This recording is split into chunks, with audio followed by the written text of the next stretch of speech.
La setmana passada vam rebre moltes trucades telefòniques de dones que ens explicaven la seva experiència com a mares i com a filles. Avui, com sempre, voldríem establir contacte amb els nostres oients. Per això, com sempre que ens acompanya l'Emília Ros, us invitem a trucar al 201 74 74 si voleu participar a la nostra conversa amb la psicòloga.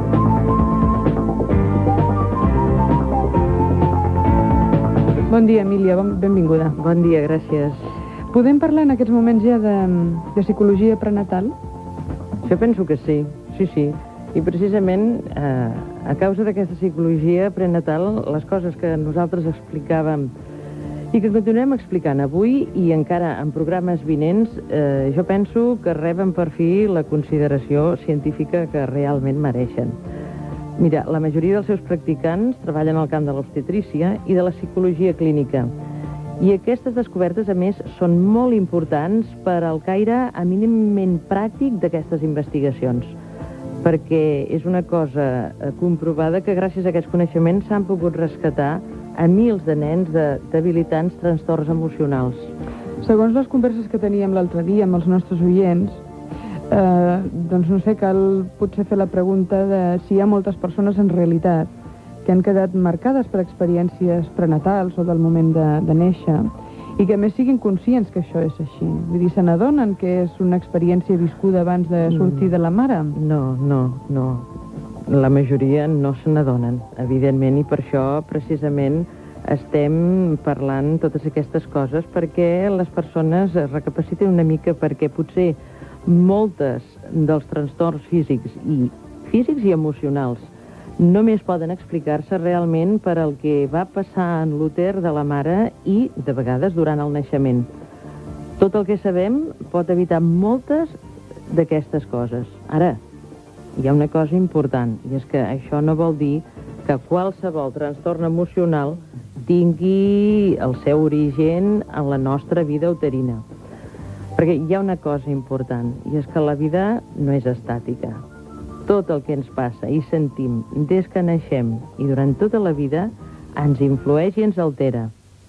Ara bé, és important, molt important, recalcar que els aconteixements ens afecten d'una manera molt diferent en les primeres etapes de la nostra vida. Perquè, què passa? Una persona adulta ha tingut ja molt de temps de desenvolupar defenses i respostes davant, les situacions estressants que se li presenten, i pot de vegades suavitzar l'impacte de coses que li passen. I un nadó, abans de néixer, no. Les coses que l'afecten ho fan de manera directa. És per això que és tan important que les emocions maternes es graven tan profundament en la nostra psique i la seva força segueix sent tan poderosa en nosaltres durant tota la vida. O sigui, conèixer totes aquestes teories ens pot ajudar? Sí, molt ens pot ajudar. Ens pot ajudar i ens pot ajudar a identificar i prevenir l'origen de greus problemes de la nostra personalitat. No sé, una cosa molt senzilla. Els investigadors varen suposar, per exemple, que l'activitat fetal és freqüentment un signe d'ansietat i varen pensar que potser els fetus que més es movien dintre de la mare podrien ser els nens després més angoixats. I realment això és el que es va comprovar.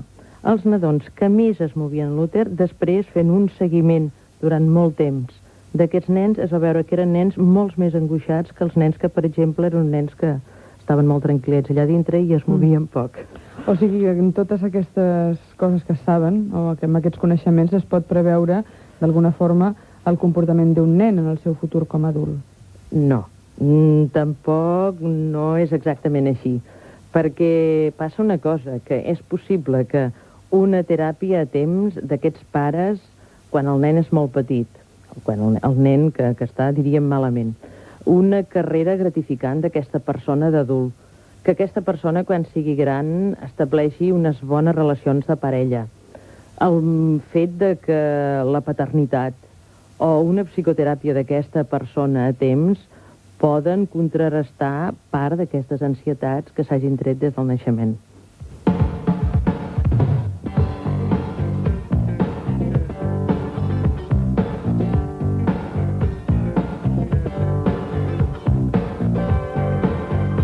201 74 74, el telèfon de Catalunya Ràdio. Recordeu que cal marcar el prefix 93 si ens escolteu des de les comarques de Tarragona, Lleida o Girona. El tema interessa i la prova és que les trucades han començat a arribar. Cardedeu, bon dia. Bon dia. Hola, bon dia. Digui'm. Em dic Jacint. Digui, Jacint. Jo em dedico professionalment a la psicoteràpia i treballo bàsicament sobre el trauma del naixement i també sobre els problemes produïts durant l'embaràs i primer any de vida, inclús també el moment de la concepció. I quan l'altre dia una persona va trucar dient que tenia angoixes i que potser podia ser del seu naixement, doncs em vaig pensar que jo havia de trucar. Doncs li agraeixo molt. Perquè m'agrada molt Catalunya Ràdio i sempre que puc estic fent alguna cosa, afaitant-me o el que sigui, doncs m'agrada sentir Catalunya Ràdio. Ens agradaria que ens deixessis el teu telèfon per poder-nos comunicar amb tu. Molt bé. Després, fora d'antena, si per cas a la Cefa Ballon Rural li deixes aquest telèfon. M'agradaria que ens expliquessis, Jacint, si aquesta feina que tu fas la fas d'una forma particular, individual, o dintre d'algun tipus d'organització, clínica o grup de metges. Mira, jo la faig en el meu despatx particular, però estic en contacte amb altres persones que també fem el mateix. I darrerament, en cosa d'un any, hem fundat una associació que ens dediquem bàsicament a treballar sobre el trauma del naixement. I bé, això fa 5 anys que es coneix a Espanya, jo fa 4 anys que ho conec, va començar a València, i bé, a nivell mundial es coneix potser de fa 25 anys, 30 anys màxim. I s'ha anat estenent a través de persones que s'ho van dir uns als altres, diguem, per dir-ho d'una manera. És important perquè, una de les coses que tu has dit, perquè si ja a moltes persones els hi sorprèn que es parli de la violència de la vida abans de néixer i de la violència del naixement, encara és més fort, suposo, sentir la frase que tu has dit, la violència en el moment de la concepció. Sí? Com es pot comprovar això? És a dir, quina mena d'estudis feu per arribar a la conclusió que una persona ha estat concebuda amb violència? Mira, em fas una pregunta que... Sí, jo sé que és difícil, no? Contestar-te és molt difícil, Però així una orientació, no? Perquè sabem exactament, o una mica així resumit, quin tipus d'investigacions o quin tipus de preguntes li feu a les persones que us consulten. Mira, cadascú de nosaltres tenim el nostre estil personal, tot i que hi ha com una guia, no? Jo, el meu estil personal, jo el que faig a les persones, els dic, mireu, abans de començar les sessions, primer informeu-vos del vostre naixement, parleu amb qui sigui, inclús hi ha gent que va al mateix hospital on va néixer, i recullen la informació que poden. També els demano que facin fantasia del seu propi naixement, perquè penso que en la ment no solament compta l'objectivitat, sinó també tota la part subjectiva. I aleshores, inclús els demano que ells imaginin com devia ser la seva concepció. Si no és possible, més o menys saber-la, parlar amb els pares. Tot i que a vegades tampoc un no s'atreveix a parlar-ho. Esclar, però hi ha dues coses diferents aquí importants. Tu parles de violència en el moment del naixement i violència al moment de la concepció. La violència en el moment del naixement jo crec que afecta més que res, no tant en els pares, sinó en el mitjà en què neix la criatura. En el mitjà, en el sentit de llums potentes, focus, fredor, separació del nen de la mare, etc. I és molt difícil averiguar la violència en el moment de la concepció, perquè passa, i tu deus saber molt bé, que els pares, quan se'ls pregunten coses d'aquest tipus, tot és normal, tot va anar bé, tot etc.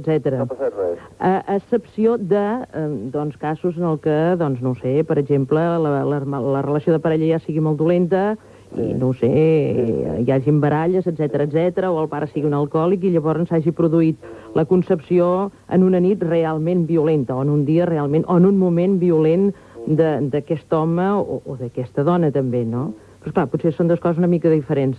De totes maneres, aquí un dia en parlarem d'aquí un parell o 3 de programes, concretament només del naixement i d'aquesta violència dels naixements i de com es fan. O sigui, si per cas et podem convidar, Jacint. Jo el que m'agradaria, si em deixeu un minut més, una persona que ara tinc en sessions, que referent al seu de la concepció, ella, després dels estudis que va fer, va arribar a la conclusió que els seus pares no la van desitjar, no en el sentit de no estimar-la, sinó que ella, la seva mare, havia tingut 2 avorts i els metges havien dit que, doncs, degut a com estava la seva matriu, difícilment podria tenir més fills, i aleshores feien les relacions sexuals sense cap idea prèvia de tenir fills, i de sobte se la van trobar. I, per tant, aquesta concepció, d'alguna forma, ha partit de la base de no desitjar o de no esperar un fill. I això també afecta. També afecta, sí, evidentment. Ara tinc un cas així, per això ara se m'ha corregut. Ja us dic, per telèfon és difícil que us ho pugui explicar. Molt bé. Doncs no pengis, per favor, parles amb la Cefa Vallhonrat, li deixes les teves dades i ens posarem en contacte per un pròxim programa, d'acord? Molt bé, gràcies. Gràcies, bon dia. Adéu.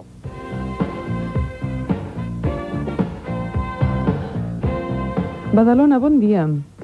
Hola. Badalona?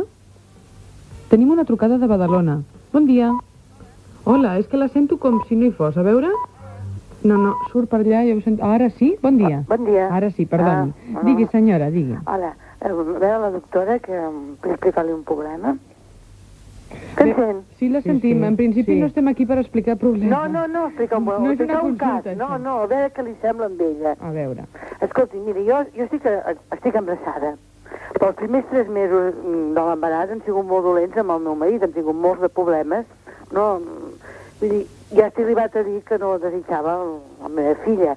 Vull dir, ha sigut un odi que he tingut. Vull dir, això ja se m'ha passat, els problemes s'han arreglat. Vostè vol dir que el criu pot influir-li, això? No, si vostè ha fet aquesta rectificació tan bonica... No per culpa, entengui... No. Vaig arribar a dir coses molt dolentes, vull dir...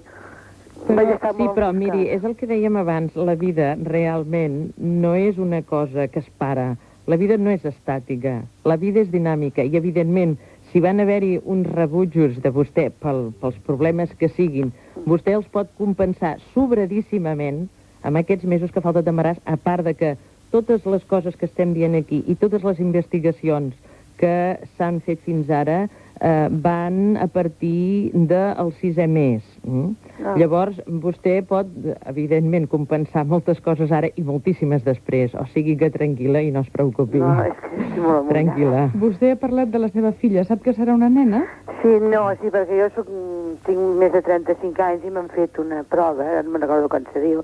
Llavors saps segur si el nen és mongolí, si és mongolí, bueno, si ja té un mongolí, llavors sé segur que és una nena, vull dir, sí, em feia molta il·lusió, però han sigut uns problemes que no tenia res que veure amb el fill, no tenien relació amb el fill. No, però clar, vull dir, influïen, perquè eren diners econòmics, i clar, vull dir, tot això influeix, no? I va ser uns problemes molt grossos, jo vaig arribar a dir unes coses amb el meu marit, que després s'han arreglat tot, però clar, jo només penso, ai, pobra criatura, mira que sí, arriba a tenir un trauma que ella no té culpa i no puc viure. Ja l'he trucada diverses vegades, però mai puc agafar-li. I avui, en seguida, dic, truco a veure què. Tranquil·la, que vostè ho pot compensar sobradíssimament. D'acord, senyora, li agraïm la seva trucada. Gràcies, perdoni. I que tingui una nena ben bonica. Gràcies. Adéu, bon dia. El 2017474, ara l'han marcat des del Priorat. Bon dia. Bon dia. Digui, senyora. Escolti, miri, jo li volia dir que estic completament d'acord amb el que diu la senyora aquesta. I l'altre dia vaig seguir el programa aquest i ja no vaig poder trucar, doncs. O sigui, estava a la línia col·lapsada i no vaig poder de cap manera. I avui? I avui he sigut la primera. Una de les primeres. Almenys fa mitja hora que m'espero el telèfon aquí.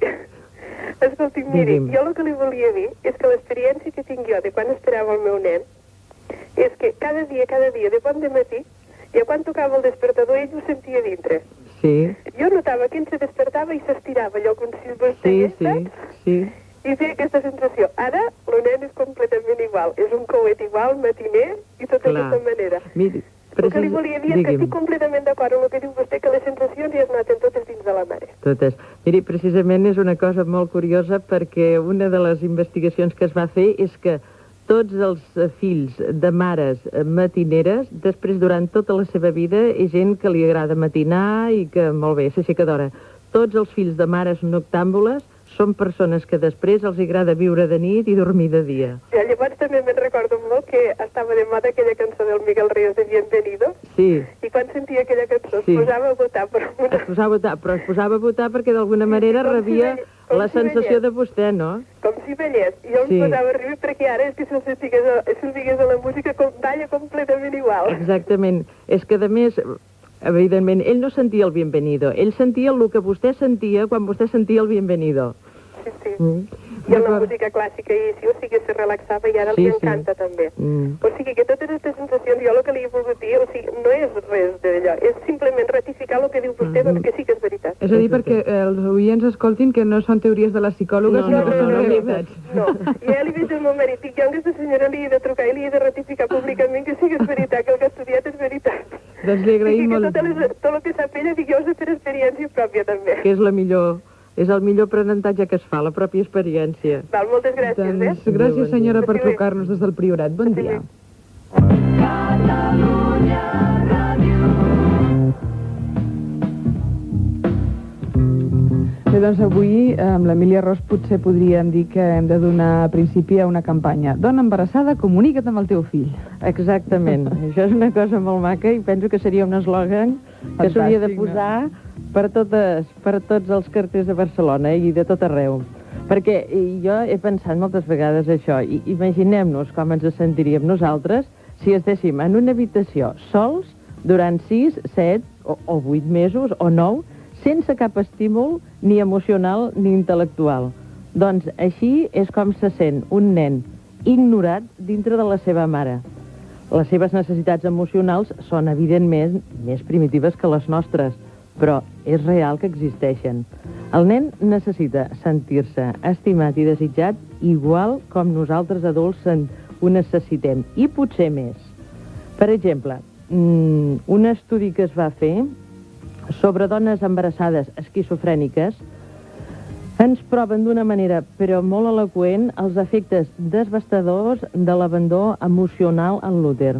Aquestes dones que no poden comunicar-se amb els seus fills per al seu propi desequilibri, doncs això marca els nens de per vida. Aquest, diríem, silenci, aquesta no comunicació o el caos que té el món intern d'aquestes dones deixa unes marques profundíssimes en els nadons, de tal manera que moltes vegades es parla ja de la mare de l'esquizofrènic, no? Sí, però de tota manera, penso que sempre hi haurà persones o professionals que buscaran causes físiques, no?, per explicar trastorns emocionals, que no es fixaran en tota aquesta qüestió psicològica.